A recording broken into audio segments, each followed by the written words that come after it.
Assalamualaikum warahmatullahi wabarakatuh. Alhamdulillahirabbil alamin.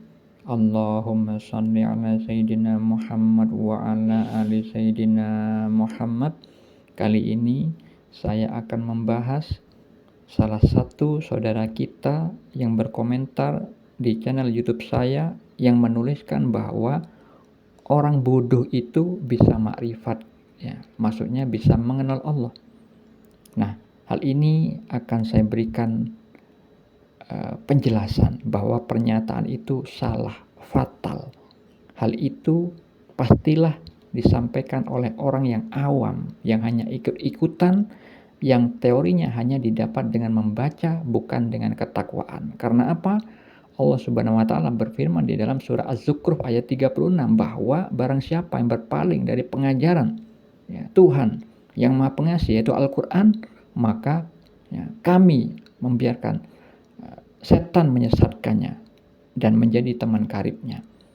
Akhirnya apa? Kalau orang sudah tidak mengikuti anjuran Allah di dalam Al-Quran, dia akan dibiarkan setan bisa menguasainya, sehingga langkah-langkah setan yang berlaku pada orang tersebut tidak dimudah pahamkan tentang ilmu Allah, tentang Al-Quran, tentang As-Sunnah, hadis-hadis Nabi, sehingga apa? Perkataannya dari hawa nafsunya, dari kebodohannya. Nah, oleh karena itu, saya ingin memberikan perumpamaan agar mudah dipahami bahwa tidak ada orang yang makrifat itu dari orang yang bodoh.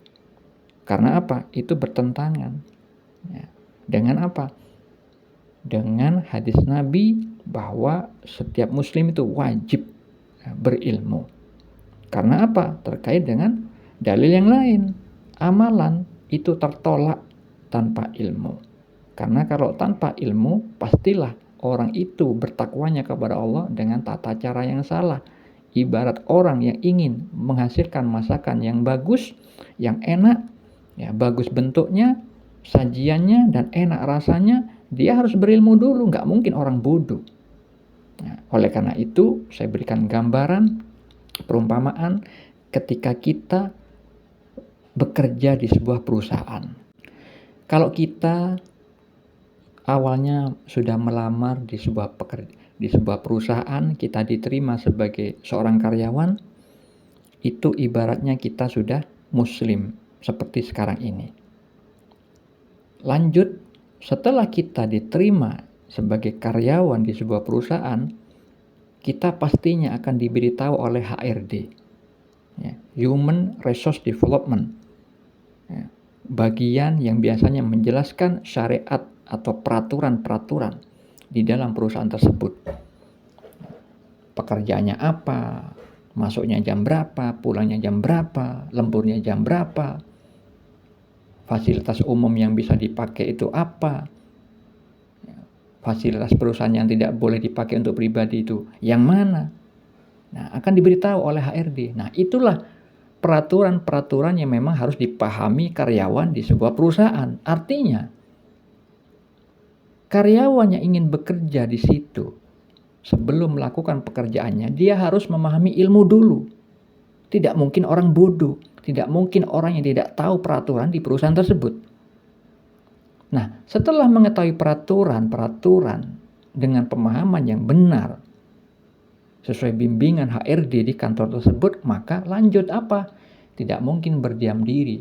Pasti action. Actionnya apa sebagai karyawan? Ya bekerja sesuai peraturan tersebut. Masuknya jam 7 ya jam 7. Pulangnya jam 4 ya jam 4. Kalau memang loyalitas tinggi, dia akan melebihi jam pulangnya, tapi tidak menuntut agar diberi lemburan. Kalau memang itu bukan aturan, tidak masuk di dalam jam lemburan. Ngikuti. Dengan loyalitas tinggi, selama beberapa tahun mengabdi kepada perusahaan tersebut. Ya. Ketika diberi pekerjaan, apapun tidak menolak. Selalu menerimanya dengan senyuman, kerjanya bagus, minim atas kesalahan. Sehingga apa?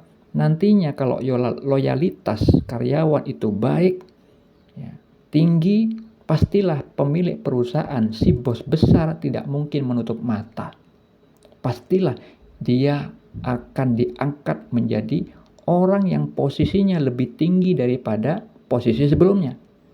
Nah, kalau misalkan sudah posisi tinggi, pasti mengikuti tuh yang namanya peraturan yang lebih tinggi lagi, ketatnya, pekerjaannya lebih berat lagi, tanggung jawabnya lebih berat lagi. Karena apa?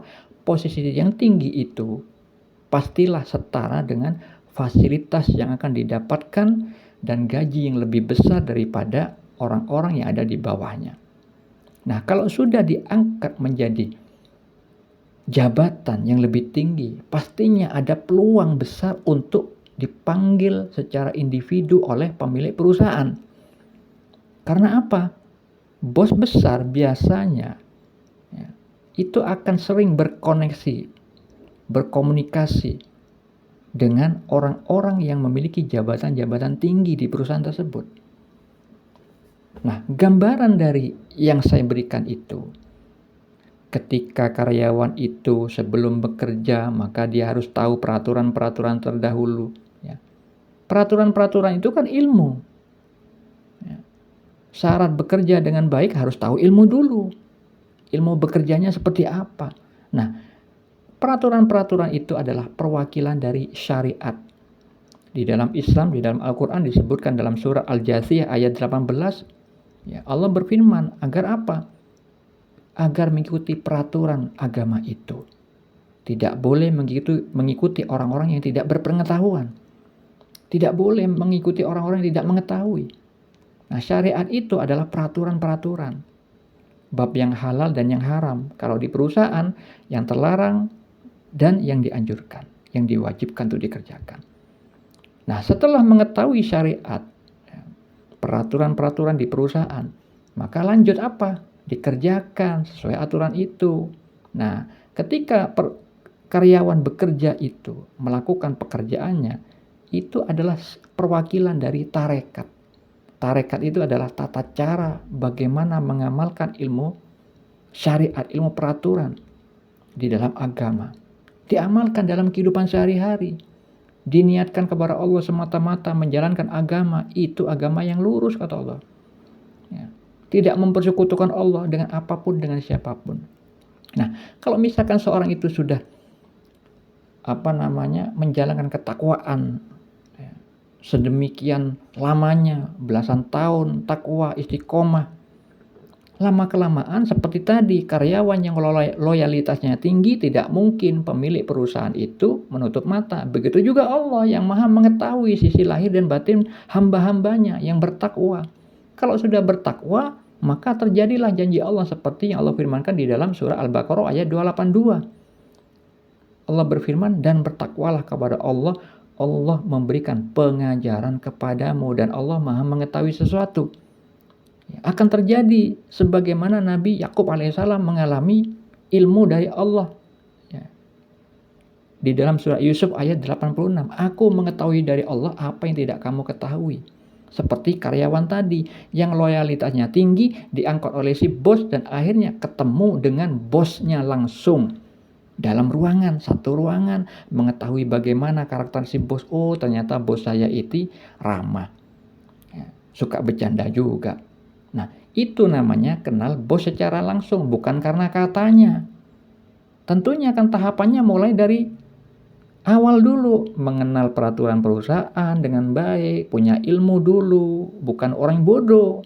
Jadi punya ilmu dulu, lalu mengamalkan ilmunya sampai beberapa tahun lamanya mengabdi dengan keikhlasan, dengan loyalitas tinggi, akhirnya dipanggil si bos, dapat gaji yang tinggi, jabatan tinggi, akhirnya sering ketemu sama si bos.